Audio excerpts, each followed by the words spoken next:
আসসালামু আলাইকুম সুপ্রিয় চাকরি প্রত্যাশী বন্ধুগণ, আপনারা সবাই কেমন আছেন? আপনারা ইতিমধ্যে দেখতে পাচ্ছেন বাংলাদেশ নৌবাহিনী ভর্তি 2026 ব্যাচ। তো এখানে হচ্ছে নাবিক, মহিলা নাবিক ও এমওডিসি নৌ আবেদন চলতেছে। এটা হচ্ছে শুধুমাত্র অনলাইনে আবেদন চলবে। তো আপনারা যারা এখনো আবেদন করেননি দ্রুত আবেদন করে ফেলুন। তো প্রিয় উপস্থিতি, এখানে আবেদন করার জন্য আপনার কি কি যোগ্যতা লাগবে, শারীরিক যোগ্যতা কতটুকু লাগবে, উচ্চতা কতটুকু লাগবে, কি কি কাগজপত্র লাগবে, তো সকল বিষয় নিয়ে আলোচনা করব। ভিডিওটি কেউ স্কিপ করবেন না, স্কিপ না করে হচ্ছে ভিডিওটি দেখতে থাকুন। যারা আমাদের চ্যানেল নতুন অবশ্যই চ্যানেলটি সাবস্ক্রাইব করবেন, আর আপনি কোন জেলা থেকে দেখছেন অবশ্যই কমেন্ট করে জানাবেন। তো চলুন শুরু করা যাক। প্রথম হচ্ছে সিমেন পুরুষ 166.5 সেন্টিমিটার অথবা হচ্ছে 5 ফুট 6 ইঞ্চি। এরপর রয়েছে রেগুলেটিং, পুরুষের ক্ষেত্রে হচ্ছে 5 ফুট 8 ইঞ্চি এবং মহিলাদের ক্ষেত্রে হচ্ছে 5 ফুট 3 ইঞ্চি। তারপর রয়েছে অন্যান্য শাখা যেমন কমিউনিকেশন, টেকনিক্যাল, তারপর হচ্ছে মেডিকেল, রাইটার, স্টোর, তারপর হচ্ছে মিউজিশিয়ান, বুক, স্টুয়ার্ড ও টোপাস। তো এগুলো হচ্ছে পুরুষ হচ্ছে 5 ফুট 4 ইঞ্চি এবং মহিলাদের হচ্ছে 5 ফুট 2 ইঞ্চি। এরপর রয়েছে এমওডিসি নো, এখানে হচ্ছে শুধু পুরুষ নেবে, সেখানে হচ্ছে 5 ফুট 6 ইঞ্চি। তো বুকের মাপ হচ্ছে সবগুলোর ক্ষেত্রে একই, অর্থাৎ যে কয়টা এখানে পদ রয়েছে সবগুলোর ক্ষেত্রে একই বুকের মাপ, আর ওজন উচ্চতা সবগুলো একই, এবং হচ্ছে চোখের দৃষ্টি এখানে 6/6 থাকতে হবে। এরপর 3 নম্বর রয়েছে অন্যান্য শর্ত। এখানে ক নম্বর হচ্ছে বাংলাদেশি পুরুষ ও মহিলা নাগরিক, অর্থাৎ এখানে আবেদন করতে হলে আপনাকে অবশ্যই বাংলাদেশি পুরুষ অথবা মহিলা হতে হবে। তারপর হচ্ছে খ নম্বর সাঁতার জানা আবশ্যক। আপনি এখানে যদি আবেদন করেন সেক্ষেত্রে আপনাকে অবশ্যই সাঁতার জানতে হবে।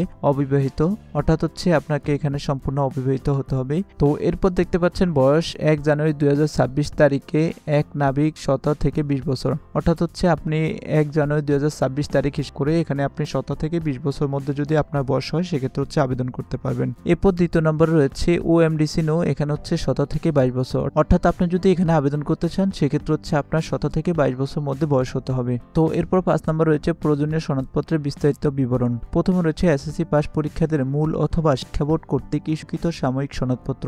এরপর দ্বিতীয় নম্বর রয়েছে এসএসসি পরীক্ষা মূল মার্কশিট, মূল রেজিস্ট্রেশন কার্ড, মূল অ্যাডমিট কার্ড এবং শিক্ষা প্রতিষ্ঠান প্রদান কর্তৃক স্বাক্ষরিত প্রশংসাপত্র। উল্লেখ্য, যে কোনো কারণে ভর্তি পরীক্ষা অংশগ্রহণকালীন সময়ে মূল কাগজপত্র জমা না দিতে পারলে ফটোকপি প্রথম শ্রেণীর গেজেটেড অফিসার কর্তৃক সত্যায়িত গ্রহণযোগ্য।